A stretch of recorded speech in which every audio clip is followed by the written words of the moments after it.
Hello friends, ಈ ಒಂದು ವಿಡಿಯೋದಲ್ಲಿ ನಾವು ಪದವೀಧರ ಪ್ರಾಥಮಿಕ ಶಾಲಾ ಶಿಕ್ಷಕರ ನೇಮಕಾತಿಗೆ ಸಂಬಂಧಪಟ್ಟಂತೆ ಮೌಲ್ಯ ಶಿಕ್ಷಣ ಮತ್ತು ಆರೋಗ್ಯ ಶಿಕ್ಷಣಕ್ಕೆ ಸಂಬಂಧಪಟ್ಟಂತೆ ಈ ಒಂದು ವಿಡಿಯೋವನ್ನು ಮಾಡ್ತಾ ಇದ್ದೀನಿ. ಇದು ಬೇಸಿಕ್ ಕ್ವಶನ್ಸನ್ನು ಈ ಒಂದು ವಿಡಿಯೋ ಒಳಗೊಂಡಿದೆ. ಇವು ನಿಮಗೆ ಸ್ವಲ್ಪ ಮಟ್ಟಿಗೆ ಪರೀಕ್ಷೆಗೆ ಪೇಪರ್ 1 ಬರೀಲಿಕ್ಕೆ ಸಹಾಯವನ್ನು ಮಾಡ್ತವೆ. ಈಗಾಗಲೇ 2 ವಿಡಿಯೋಗಳು ಅಪ್ಲೋಡ್ ಆಗಿದೆ, ಸೊ ಅವನ್ನು ಕೂಡ ನೀವು ನೋಡ್ಬೋದು. ಆ ಲಿಂಕನ್ನು ನಿಮಗೆ ಡಿಸ್ಕ್ರಿಪ್ಟಿವ್ ಬಾಕ್ಸಲ್ಲಿ ಕೊಟ್ಟಿರ್ತೇನೆ. ಸೊ ನೋಡೋಣ ಪ್ರಶ್ನೆಗಳು ಹೇಗಿದ್ದಾವೆ ಅಂಥೇಳಿ. ದೈಹಿಕ ಶಿಕ್ಷಣದಿಂದ ನಾವು ಸಮಾಜದಲ್ಲಿ ಹೊಂದಿಕೊಳ್ಳುವ ಮನೋಭಾವ ಬೆಳೆಸಿಕೊಳ್ಳಲು ಈ ಅಂಶ ಸಹಕಾರಿಯಾಗಿದೆ. ಸೊ ಅಂದರೆ ಇಲ್ಲಿ ಒಂದು ಕ್ವಶನ್ಸ್ ಸ್ವರೂಪ ಏನಾಗಿದೆ ಅಂದರೆ, ಇದು 8ನೇ ತರಗತಿ ವಿದ್ಯಾರ್ಥಿಗಳಿಗೆ ಸಂಬಂಧಪಟ್ಟಿದ್ದು ಅಂತ ಪ್ರಶ್ನೆಗಳಾಗಿದ್ದಾವೆ. ಜೊತೆಗೆ ಇಲ್ಲಿ ನಾವು ಕೆಲವೊಂದು ಅಂಶಗಳನ್ನು ನಾವು ಈ ಒಂದು ವಿಡಿಯೋಗಳಲ್ಲಿ ಈ ಒಂದು ಪ್ರಶ್ನೆಗಳಲ್ಲಿ ತಗೋಬೋದು. ಕಳೆದ ವಿಡಿಯೋಗಳು ಏನಾಗಿದ್ದಾವೆ ಅಂದರೆ 9ನೇ ತರಗತಿ ಮಟ್ಟದ ಮಕ್ಕಳಿಗೆ ಕೇಳ್ತಕ್ಕಂಥ ಪ್ರಶ್ನೆಗಳು ಆಗಿದ್ವು.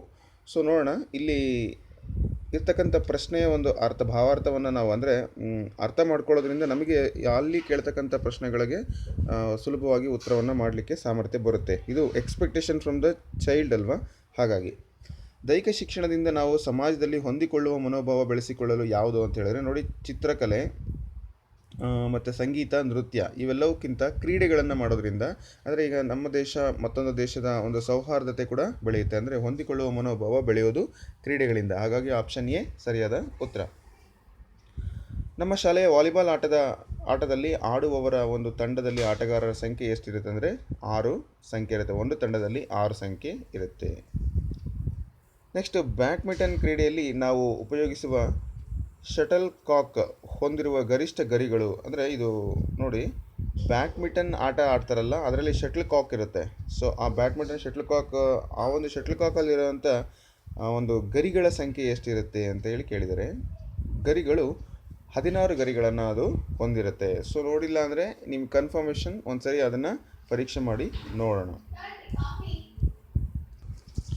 ನೆಕ್ಸ್ಟ್ ಕ್ವಶನ್ನು, ಮಧ್ಯಮ ಮತ್ತು ದೂರದ ಓಟಗಳನ್ನು ಗುಂಪಿನಲ್ಲಿ ಓಡುವ ಸ್ಪರ್ಧೆಯಾಗಿದ್ದು ಟ್ರ್ಯಾಕ್ನಲ್ಲಿ ಅಂದರೆ ಪ್ರಾರಂಭದ ಗೆರೆಯ ಈ ರೀತಿ ಕರೆಯುತ್ತಾರೆ. ಸೊ ಯಾವುದನ್ನು ಪ್ರಾರಂಭದ ಗೆರೆ ಅಂತೇಳಿ ಕರೀತಾರೆ. ಸೊ ಸ್ಟಾರ್ಟ್ ಮಾಡ್ತಾರೆ ಮಧ್ಯಮ ಓಟ ಅಥವಾ ದೂರದ ಓಟಗಳಲ್ಲಿ, ಅಂದರೆ ಮೀಡಿಯಮ್ ಡಿಸ್ಟೆನ್ಸು ಅಥವಾ ಲಾಂಗ್ ಡಿಸ್ಟೆನ್ಸ್ ಓಟಗಳು ಏನಿದಾವಲ್ಲ, ಅವಕ್ಕೆ ಫಸ್ಟು ಏನು ಪ್ರಾರಂಭದ ಗೆರೆ ಇದೆಯಲ್ಲ ಅದನ್ನು ಯಾವ ರೀತಿಯಾಗಿ ಕರೀತಾರೆ? ವಕ್ರರೇಖೆ, ಲಂಬರೇಖೆ, ಉದ್ದರೇಖೆ, ಡಯಾಗೋನಲ್ ಆಕ್ಸಿಸ್ ಅಂತ ಹೇಳಿದೆ. ಸೊ ಆಪ್ಷನ್ ಡಯಾಗೋನಲ್ ಆಕ್ಸಿಸ್ ಅದಕ್ಕೆ ಸರಿಯಾದ ಉತ್ತರ. ಅಂದರೆ ಕ್ರೀಡೆಗಳಲ್ಲಿ ಇರ್ತಕ್ಕಂಥ ಪದಗಳು, ಕ್ರೀಡೆಗಳಲ್ಲಿ ಇರ್ತಕ್ಕಂಥ ಅಂಶಗಳನ್ನು ನಾವು ಕಲಿಯೋದ್ರಿಂದ ಪರೀಕ್ಷೆಗೆ ಸಾಕಷ್ಟು ಸಹಾಯ ಆಗುತ್ತೆ. So answer option D, diagonal Axis.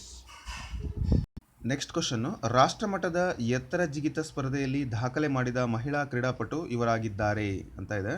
So option A ಏನಂತ ಇದೆ, Anjum Bobby George. So Anjum Bobby George ಅವರು 2003ರಲ್ಲಿ ವರ್ಲ್ಡ್ ಚಾಂಪಿಯನ್ಶಿಪ್ ಅಥ್ಲೆಟಿಕ್ ಸ್ಪರ್ಧೆಯಲ್ಲಿ ಏನು ಮಾಡಿದ್ರು ಅಂತ ಹೇಳಿದರೆ, ಅವರು ಮೊದಲ ಪದಕವನ್ನು ಪಡೆದಿದ್ದರು. ಅಂದರೆ ಭಾರತದ ಮೊದಲ ಪದಕ ಬಂದಿದ್ದು ಆ ಒಂದು ಅಂಜುಮ್ ಬಾಬಿ ಜಾರ್ಜ್ ಅವರಿಂದ. ಸೊ ಇವರು ಭಾಗವಹಿಸಿದಂಥ ಒಂದು ಗೇಮ್ ಯಾವುದಂದರೆ ಲಾಂಗ್ ಜಂಪು, ಸೊ ಉದ್ದ ಜಿಗಿತ. ಇಲ್ಲಿ ಕೇಳಿರ್ತಕ್ಕಂಥದ್ದು ಎತ್ತರ ಜಿಗಿತ. ಸೊ ಹಾಗಾಗಿ ಈ ಆಪ್ಷನ್ ಬರೋದಿಲ್ಲ. ಸೊ ನೆಕ್ಸ್ಟ್ ಆಪ್ಷನ್ ಮಯಕಾ ಜಾನಿ ಅಂತ ಇದೆ. ಸೊ ಇದು ಕೂಡ ಬರೋದಿಲ್ಲ. ನೆಕ್ಸ್ಟ್, PT ಉಷಾ ಅವರು ಓಟದ ಸ್ಪರ್ಧೆಗೆ ಸಂಬಂಧಪಟ್ಟವರಾಗಿದ್ದಾರೆ. ಹಾಗಾಗಿ ಎತ್ತರ ಜಿಗಿತ ಸ್ಪರ್ಧೆಗೆ ಆಪ್ಷನ್ ಸಿ ಸರಿಯಾದ ಉತ್ತರ. ಸೊ ನೆಕ್ಸ್ಟ್ ಕ್ವಶನ್ನು, ಅಷ್ಟಾಂಗ ಯೋಗದಲ್ಲಿ ಬರುವ 4ನೇ ಹಂತ ಇದಾಗಿದೆ. ಅಷ್ಟಾಂಗ ಯೋಗದಲ್ಲಿ ಬರುವಂಥ 4ನೇ ಹಂತ ಪ್ರಾಣಾಯಾಮ ಹಂತ. ಪ್ರಾಣಾಯಾಮದಲ್ಲಿ ಉಸಿರನ್ನು ತಡೆ ಹಿಡಿಯುವ ಕ್ರಿಯೆ ಇದಾಗಿದೆ. ಸೊ ಪ್ರಾಣಾಯಾಮದಲ್ಲಿ ಪೂರಕ, ಕುಂಭಕ, ರೇಚಕ ಅಂತ ಬರುತ್ತೆ, ಉಸಿರಾಟ ಕ್ರಿಯೆ ಅಂತ ಆಪ್ಷನ್ಸನ್ನು ಕೊಟ್ಟಿದ್ದಾರೆ. ಪ್ರಾಣಾಯಾಮದಲ್ಲಿ ಉಸಿರನ್ನು ತೆಗೆದುಕೊಳ್ಳುವುದು ಪೂರಕ, ಸೊ ರೇಚಕ ಅಂದರೆ ಉಸಿರನ್ನು ಬಿಡ್ತಕ್ಕಂಥದ್ದು, ಕುಂಭಕ ಅಂದರೆ ಉಸಿರನ್ನು ತಡೆ ಹಿಡಿಯುವುದು. ಸೊ ಹಾಗಾಗಿ ಆಪ್ಷನ್ ಬಿ ಇದಕ್ಕೆ ಸರಿಯಾದ ಉತ್ತರ. ನೆಕ್ಸ್ಟು, ನಮ್ಮಲ್ಲಿ ಕಂಡುಬರುವ ನಕಾರಾತ್ಮಕ ಭಾವನೆ ಇದಾಗಿದೆ. ನಕಾರಾತ್ಮಕ ಭಾವನೆ ನೋಡಿ, ದುಃಖ, ಸುಖ, ಪ್ರೀತಿ, ಕರುಣೆ ಅಂತ ಆಪ್ಷನ್ಸನ್ನು ಕೊಟ್ಟಿದ್ದಾರೆ. ಸೊ ಇದರಲ್ಲಿ ನಕಾರಾತ್ಮಕ ಭಾವನೆ ಯಾವುದು ಅಂತ ಹೇಳಿದರೆ, ದುಃಖ ಅನ್ನತಕ್ಕಂಥದ್ದು ಒಂದು ನಕಾರಾತ್ಮಕ ಭಾವನೆ. ಸೊ ದೀರ್ಘಾಯುಷ್ಯ ಹಾಗೂ ಆರೋಗ್ಯಕರ ಬದುಕನ್ನು ಹೊಂದಲು ಇದು ನಮಗೆ ಅವಶ್ಯಕವಾಗಿದೆ. ಅಂದರೆ ಆಪ್ಷನ್ಸ್ ನೋಡಿ, ಭಾವನೆ ರಹಿತ ಬದುಕು, ಅನ್ಯ ಮನಸ್ಕ ವ್ಯಕ್ತಿತ್ವ, ಮಾನಸಿಕ ಅಸಮತೋಲನ, ಉತ್ತಮ ಮಾನಸಿಕ ಆರೋಗ್ಯ ಅಂತ ಇದೆ. ದೀರ್ಘಾಯುಷ್ಯ ಮತ್ತು ಆರೋಗ್ಯಕರ ಬದುಕನ್ನು ಹೊಂದಬೇಕಾದ್ರೆ ನಮಗೆ ಬೇಕಾಗಿರ್ತಕ್ಕಂಥದ್ದು ಉತ್ತಮ ಮಾನಸಿಕ ಆರೋಗ್ಯ. ಸೊ ಉತ್ತಮ ಮೆಂಟಲ್ ಹೆಲ್ತ್ ಇತ್ತು ಅಂದರೆ ನಾವು ಫಿಸಿಕಲಿ ಬಹಳ ದಿನಗಳವರೆಗೆ ಬದುಕ್ಬೋದು. ಅಂದರೆ ಆರೋಗ್ಯದ ಗುಟ್ಟು ಮಾನಸಿಕ ಆರೋಗ್ಯಕ್ಕೆ ಸಂಬಂಧಪಟ್ಟಿದೆ. ನೆಕ್ಸ್ಟು, ನಾವು ಆಟವಾಡುವಾಗ ಬಿದ್ದು ಗಾಯಗೊಂಡಾಗ ತಕ್ಷಣ ನಮಗೆ ಈ ಚಿಕಿತ್ಸೆಯನ್ನು ನೀಡುತ್ತಾರೆ ಅಂತ ಇದೆ. ನಾವು ಅಂದರೆ ಇಲ್ಲಿ ಮಕ್ಕಳು ಆಟವಾಡುವಾಗ ಬಿದ್ದಾಗ ಯಾವ ಚಿಕಿತ್ಸೆಯನ್ನು ತಕ್ಷಣಕ್ಕೆ ಕೊಡ್ತಾರೆ? ಆಪ್ಷನ್ಸ್: ಪ್ರಥಮ ಚಿಕಿತ್ಸೆ, ಆಯುರ್ವೇದ ಚಿಕಿತ್ಸೆ, ರೇಖಿ ಚಿಕಿತ್ಸೆ, ನಾಟಿ ಚಿಕಿತ್ಸೆ.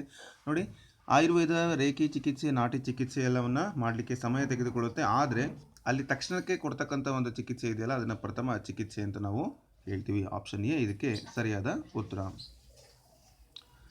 ನೆಕ್ಸ್ಟು, ದೀಪಾವಳಿ ಹಬ್ಬದ ಪಟಾಕಿ ಹಚ್ಚುವಾಗ ಸಣ್ಣ ಪುಟ್ಟ ಗಾಯವಾದರೆ ನಿಮಗೆ ಈ ರೀತಿಯ ಚಿಕಿತ್ಸೆಯನ್ನು ಕೊಡ್ತಾರೆ ಅಂಥೇಳಿ. ದೀಪಾವಳಿ ಹಬ್ಬದಲ್ಲಿ ಪಟಾಕಿಯಿಂದ ಆಗ್ತಕ್ಕಂಥ ಗಾಯದಿಂದ ಉಂಟಾದ ಬೊಬ್ಬೆಗಳನ್ನು ಸೀಳುವುದು, ಕುಡಿಯಲು ತಂಪು ಪಾನೀಯವನ್ನು ನೀಡುವುದು, ತಕ್ಷಣವೇ ತಣ್ಣೀರಿನಿಂದ ತೊಳೆಯುವುದು, ಬಿಸಿ ನೀರಿನಿಂದ ತೊಳೆಯುವುದು. ಸೊ ಇಲ್ಲಿ ಪಟಾಕಿ ಅಲ್ಲಿ ಇರ್ತಕ್ಕಂಥ ಕೆಮಿಕಲ್ಸ್ ಏನಾಗಿದೆ, ಅವು ಮನುಷ್ಯನ ಚರ್ಮವನ್ನು ಸುಡುತ್ತವೆ. ಇನ್ನಷ್ಟು ಅವು ಹಾನಿಯನ್ನು ಉಂಟು ಮಾಡೋದ್ರಿಂದ ನಾವೇನು ಮಾಡಬೇಕಂತ ಹೇಳಿದ್ರೆ, ಬೊಬ್ಬೆಗಳನ್ನು ಸೀಳಬಾರ್ದು, ಅಥವಾ ತಂಪು ಪಾನೀಯ ಕೊಡೋದ್ರಿಂದ ಅಷ್ಟು ಉಪಯೋಗ ಆಗೋದಿಲ್ಲ. ಅದಕ್ಕಿಂತಲೂ ತಕ್ಷಣವೇ ತಣ್ಣೀರಿನಿಂದ ತೊಳೆಯೋದ್ರಿಂದ ಅವನೆಲ್ಲ ಇನ್ನಷ್ಟು ದುಷ್ಪರಿಣಾಮಗಳು ಆಗೋದನ್ನು ಅದು ತಪ್ಪಿಸುತ್ತದೆ. ಸೊ ಆಪ್ಷನ್ ಸಿ ಇದಕ್ಕೆ ಸರಿಯಾದ ಉತ್ತರ. ನೆಕ್ಸ್ಟ್ ಕ್ವಶನ್ನು: ನಮ್ಮ ಶಾಲೆಯಲ್ಲಿ ಸ್ವತಂತ್ರ ದಿನಾಚರಣೆಯೆಂದು ಹಾರಿಸುವ ರಾಷ್ಟ್ರಧ್ವಜವನ್ನು ಹೀಗೆ ಕರೆಯುತ್ತಾರೆ. ಅದು ತ್ರಿವರ್ಣ ಧ್ವಜ. ರವೀಂದ್ರನಾಥ ಟಾಗೂರ್ ಅವರು ರಚಿಸಿದ ನಮ್ಮ ದೇಶದ ರಾಷ್ಟ್ರಗೀತೆ ಇದಾಗಿದೆ. ರಾಷ್ಟ್ರಗೀತೆ ಯಾವುದು? ನಿಮಗೆಲ್ಲ ಗೊತ್ತು, ಜನಗಣಮನ ಅಧಿನಾಯಕ ಜಯ ಹೇ.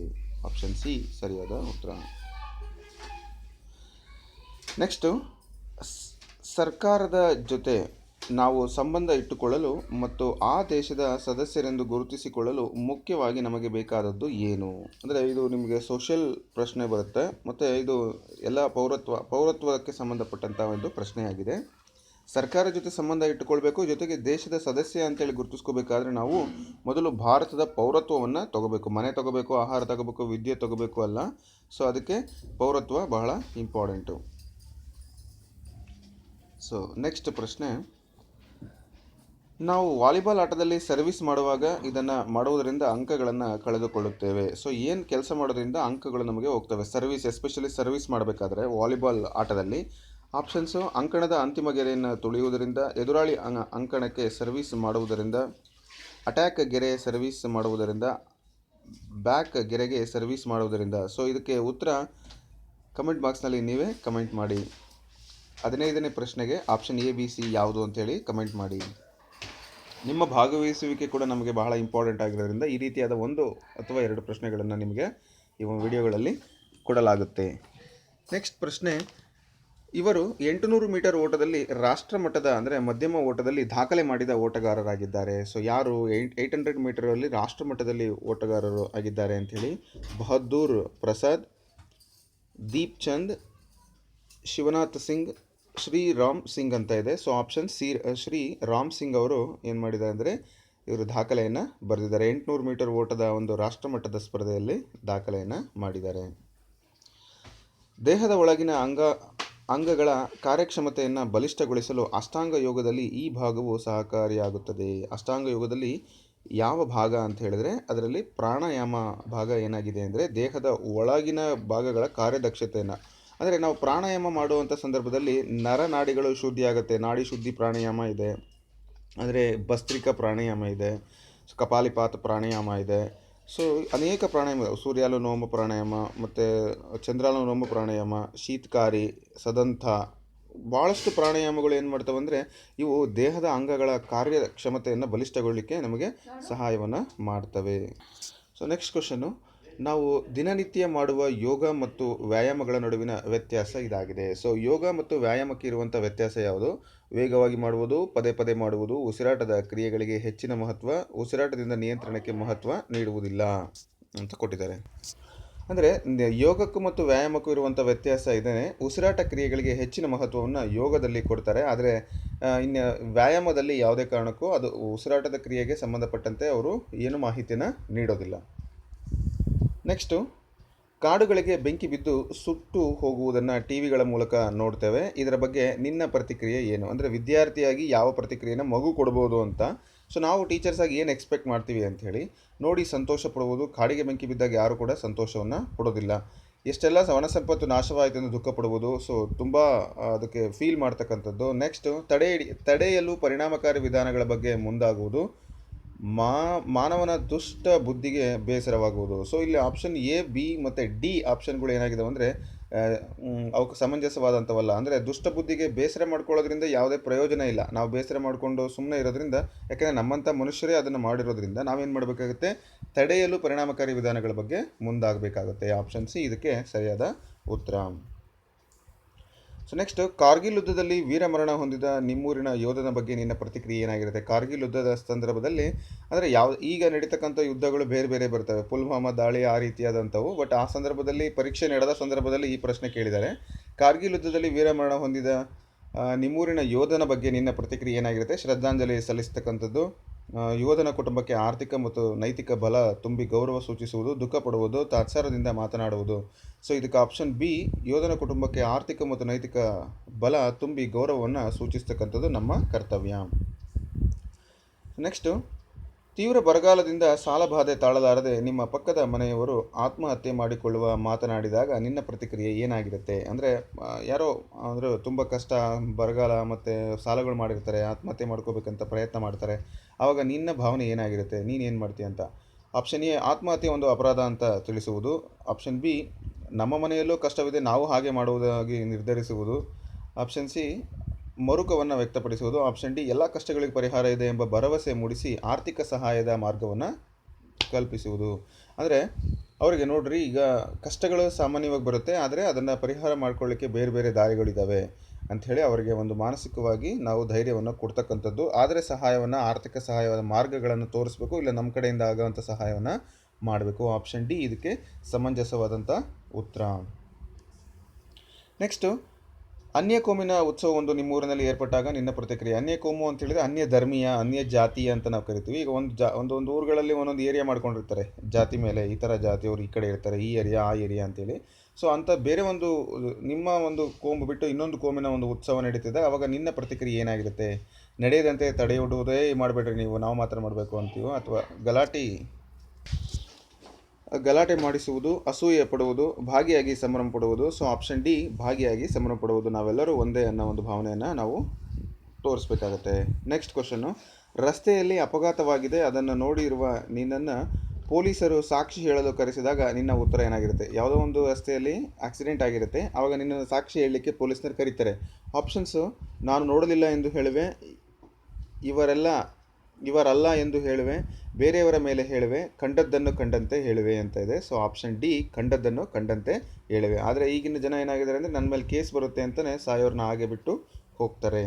ಆಪ್ಷನ್ ಡಿ ಇದಕ್ಕೆ ಸರಿಯಾದ ಉತ್ತರ. ಸೊ ನೆಕ್ಸ್ಟ್ ಕ್ವಶನ್ನು, ಪವಾಡ ರಹಸ್ಯ ಬಯಲು ಕಾರ್ಯಕ್ರಮವು ಟಿ ವಿಯಲ್ಲಿ ಪ್ರಸಾರವಾಗುತ್ತಿದ್ದು ಅದರ ಬಗ್ಗೆ ನಿನ್ನ ಅನಿಸಿಕೆ ಏನು? ಪವಾಡ ಬಯಲು ಅಂಥೇಳಿ ಒಂದು ವಿಜ್ಞಾನಕ್ಕೆ ಸಂಬಂಧಪಟ್ಟ ಒಂದು ಕಾರ್ಯಕ್ರಮ ಬರ್ತಾ ಇದೆ, ಅದಕ್ಕೆ ನಿನ್ನ ಪ್ರತಿಕ್ರಿಯೆ ಏನು? ಆಪ್ಷನ್, ಪ್ರತಿ ಗ್ರಾಮದಲ್ಲೂ ಇಂತಹ ಕಾರ್ಯಕ್ರಮ ಮಾಡಿ ಮೂಢನಂಬಿಕೆ ವಿರುದ್ಧ ಜಾಗೃತಿಯನ್ನು ಮೂಡಿಸಬೇಕು. ಈ ಕಾರ್ಯಕ್ರಮ ನಮ್ಮ ನಂಬಿಕೆ ಆಚರಣೆಗಳಿಗೆ ವಿರುದ್ಧವಾದದು. ಟಿ ವಿ ಮಾಧ್ಯಮದವರು ಲಾಭ ಗಳಿಕೆಗಾಗಿ ಪ್ರಚಾರ ಮಾಡುತ್ತಿದ್ದಾರೆ, ತನ್ನ ಪ್ರದೇಶದಲ್ಲಿ ನಡೆಯುವ ಆಚರಣೆಗಳನ್ನು ಮಾಧ್ಯಮಕ್ಕೆ ತಿಳಿಸದೆ ಮುಚ್ಚಿಡುವೆ. ಸೊ ಈ ರೀತಿ ಇದೆ ಆಪ್ಷನ್ಸು. ಮೊದಲನೇ ಆಪ್ಷನ್ನು, ಪ್ರತಿ ಗ್ರಾಮದಲ್ಲೂ ಇಂತಹ ಕಾರ್ಯಕ್ರಮ ಮಾಡಿ ಜನರ ಮೂಢನಂಬಿಕೆಯ ವಿರುದ್ಧ ಜಾಗೃತಿಯನ್ನು ಮೂಡಿಸಬೇಕು. ಯಾಕೆಂದರೆ ಈಗ ಇವತ್ತಿನ ಸಮಾಜ ಇಷ್ಟು ಮುಂದುವರೆದರೂ ಕೂಡ ಏನು ಮಾಡ್ತಾ ಇದ್ದಾರೆ, ಮೂಢನಂಬಿಕೆಯನ್ನು ಭಾಳಷ್ಟು ಪಾಲನೆ ಮಾಡ್ತಾ ಇದ್ದಾರೆ. ಹೇಗೆ ಎಷ್ಟರ ಮಟ್ಟಿಗೆ ಮೂಢನಂಬಿಕೆ ಮಾಡ್ತಾ ಇದ್ದಾರೆ ಅಂದರೆ, ಅಮಾವಾಸ್ಯೆ ದಿನ ಶಾಲೆಗಳಿಗೆ ಮಕ್ಕಳು ಬರದಂಥ ಸ್ಥಿತಿ ಇವತ್ತು ನಿರ್ಮಾಣ ಆಗಿದೆ. ಅಂಥ ಒಂದು ಮೂಢನಂಬಿಕೆಗಳು, ಎಲ್ಲದಕ್ಕೂ ಭಯ ಬೀಳ್ತಕ್ಕಂಥದ್ದು, ಮಾಟ ಮಂತ್ರಗಳಂಥ ಒಂದು ತಪ್ಪು ಕಲ್ಪನೆಗಳನ್ನು ಮಾಡ್ಕೊತಾ ಇದ್ದಾರೆ.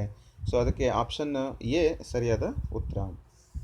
ನೆಕ್ಸ್ಟು, ಹಿರಿಯರೊಬ್ಬರು ಬಸ್ ನಿಲ್ದಾಣದಿಂದ ಲಗೇಜುಗಳನ್ನು ಮನೆಗೆ ಹೊತ್ತು ತರಲು ನಿನ್ನ ಸಹಾಯ ಕೇಳಿದಾಗ, ಯಾರೋ ಒಬ್ಬರು ನಿಮಗೆ ಹೆಲ್ಪ್ ಮಾಡಿರಿ ಅಂತ ಕೇಳ್ತಾರೆ, ಆಗ ಮಗುವಿನ ಒಂದು ಅಭಿಪ್ರಾಯ ಏನಾಗಿರುತ್ತೆ? ನನ್ನ ಕೈಲಾದಷ್ಟು ಸಹಾಯ ಮಾಡುವೆ, ನಾನೇಕೆ ಹೊತ್ತು ತರಲಿ ಎಂದು ಹೇಳುವೆ, ಹಣ ಕೊಟ್ಟರೆ ಸಹಾಯ ಮಾಡುವೆ ಎನ್ನುವೆ, ಬೇರೆಯವರ ಸಹಾಯ ಪಡೆಯಲು ಹೇಳುವೆ. ಸೊ ಇದರಲ್ಲಿ ಆಪ್ಷನ್ ಎ ಸಮಂಜಸವಾದ ಉತ್ತರ, ನನ್ನ ಕೈಲಾದಷ್ಟು ಸಹಾಯ ಮಾಡುವೆ. ಆಗಲಿಲ್ಲ, ಎಷ್ಟಾಗುತ್ತೋ ಅಷ್ಟು ನಾವು ಅವರಿಗೆ ಸಹಾಯ ಮಾಡ್ತಕ್ಕಂಥದ್ದು. ಸೊ ನೆಕ್ಸ್ಟ್ ಕ್ವಶನ್ನು, ಕಾವೇರಿ ನದಿ ನೀರಿಗಾಗಿ 2 ರಾಜ್ಯಗಳ ನಡುವೆ ಗಲಭೆ ನಡೆಯುತ್ತಿದೆ, ಆಗ ನಿಮ್ಮ ಊರಿನಲ್ಲಿ ನೀನು ಏನು ಮಾಡ್ತೀಯಾ ಅಂತೇಳಿ ಕೇಳಿದ್ದಾರೆ.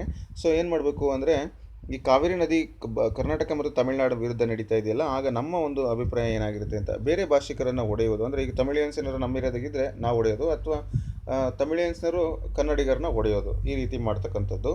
ಅಥವಾ ಸ್ನೇಹ ಸೌಹಾರ್ದವಾಗಿ ಕಾಪಾಡುವುದು, ಪರಭಾಷಿಕರನ್ನು ಆಸ್ತಿಪಾಸ್ತಿಗಳನ್ನು ನಾಶ ಮಾಡುವುದು, ಪರಭಾಷಾ ಚಲನಚಿತ್ರಗಳನ್ನು ನಿಷೇಧಿಸುವುದು. ನೋಡ್ರಿ, ಈಗ ನಮ್ಮ ರಾಜ್ಯದಲ್ಲಿ ಮಾಡ್ತಕ್ಕಂಥದ್ದು ಆಪ್ಷನ್ ಎ, ಸಿ ಮತ್ತು ಡಿ ಮಾಡ್ತಾ ಇದ್ದೀವಿ. ಅಂದರೆ ಕೆಲವರು ಅದನ್ನು ಮಾಡ್ತಾ ಇದ್ದಾರೆ. ಆದರೆ ಆಪ್ಷನ್ ಬಿ ಸರಿಯಾದ ಉತ್ತರ. ಸ್ನೇಹ ಸೌಹಾರ್ದಗಳನ್ನು ಕಾಪಾಡ್ತಕ್ಕಂಥದ್ದು ನಮ್ಮೆಲ್ಲರ ಕರ್ತವ್ಯ. ಆಸ್ತಿಪಾಸ್ತಿ ನಾಶ ಆದರೆ ಅದು ನಮಗೆ ಹಾನಿ ಆಗ್ತದೆ, ಅದನ್ನು ನಾವು ಮನಸ್ಸಲ್ಲಿ ಇಟ್ಕೋಬೇಕು. ಸೊ ಇವು ವಿದ್ಯಾರ್ಥಿಗಳ ಮೇಲೆ ಕೇಳಿರ್ತಕ್ಕಂಥ ಪ್ರಶ್ನೆಗಳಾಗಿರೋದ್ರಿಂದ ನಾವು ಶಿಕ್ಷಕರ ಪರೀಕ್ಷೆಯನ್ನು ಬರೀತಕ್ಕಂಥವ್ರಿಗೆ ಇವು ಅವುಗಳ ಜ್ಞಾನ ಇತ್ತು ಅಂದರೆ ನಮಗೂ ಕೂಡ ಸಹಾಯ ಆಗುತ್ತೆ. So thank you for watching this video.